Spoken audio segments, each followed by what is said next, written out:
नमस्कार. या क्षणाची सर्वात मोठी बातमी. मुख्यमंत्री महोदयांमुळे माळेगावच्या विरोधकांना चेअरमन पदाची संकटात संधी आली होती.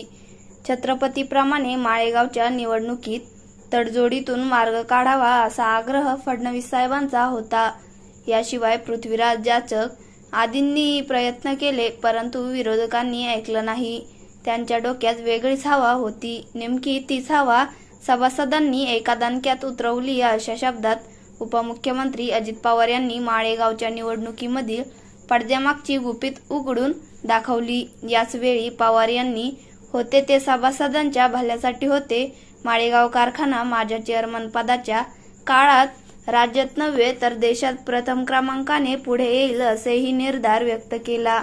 माळेगाव सहकारी साखर कारखाना पंचवार्षिक निवडणुकीत अजित पवार यांच्या नेतृत्वाखाली निळकंठेश्वर पॅनलचा 20-1 ने नुकताच विजयी झाला होता. त्या पार्श्वभूमीवर आज सभासदांच्या आभार मेळाव्यात पवार बोलत होते. राष्ट्रवादीचे तालुकाध्यक्ष राजवर्धन शिंदे, माळेगावचे अध्यक्ष केशवराव जगताप, सोमेश्वरचे अध्यक्ष पुरुषोत्तम जगताप, छत्रपतीचे अध्यक्ष पृथ्वीराज जाचक, बाळासाहेब तावरे, विश्वास देवकाते आदींसह मोठ्या संख्येने सभासद उपस्थित होते. दरम्यान खासगीकरण, कर्जबाजारीपणा असे विविध मुद्दे विरोधकांनी उचलून माजी व संचालक मंडळांची बदनामी केली असे सांगून पवार म्हणाले, माळेगावमध्ये माझा पराभव आमचेच पुढारी गद्दारी करून करतात. विरोधकांमध्ये मला पाडण्याची धमक नाही. त्यामुळेच यंदा माळेगावच्या निवडणुकीत माझी उमेदवारी जाहीर केली. परंतु पुन्हा आमच्यामध्ये चेअरमन पदाची रस्सीखेच सुरू झाली. त्याचा फटका पॅनलला बसू शकतो हे मी ओळखले आणि मीच माळेगावचा चेअरमन होणार हे सभासदांना प्रचार शुभारंभात सभेत सांगून टाकले. राज्यात उच्चांकी ऊस दर देणार साखर कारखाना कार्यस्थळ व परिसराचा कायापालट करणार. शिवनगर शिक्षण संस्थेला 25 कोटींपेक्षा जास्त CSR फंड देणार. एकरी ऊस उत्पादन वाढीसाठी AI तंत्रज्ञान सवलतीमध्ये उपलब्ध करून देणार असे सांगून मी निवडणूक लढविली आणि जिंकलीही. नवीन संचालक मंडळाची जबाबदारी वाढली आहे.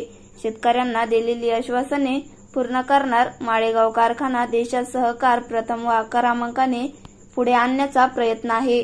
मुख्यमंत्र्यांनी सत्ताधारी व विरोधकांचा निवडणुकीत मेळ बसण्यासाठी प्रयत्न केला. त्यांनी 10-10 आणि मी धरून 21चे राजकीय समीकरण अंतिम केले होते.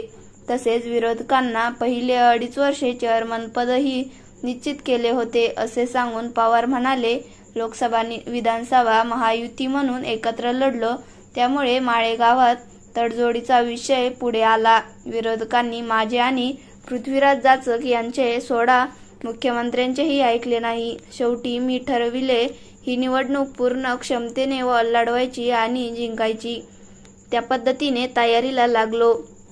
दरम्यानच्या काळात तुतारी चिन्हावाले तालुकाध्यक्ष NN जगताप मला भेटले आणि म्हणाले, ही आमची उमेदवारी अर्ज दाखल केलेली यादी, यामधील 3 नावे घ्या.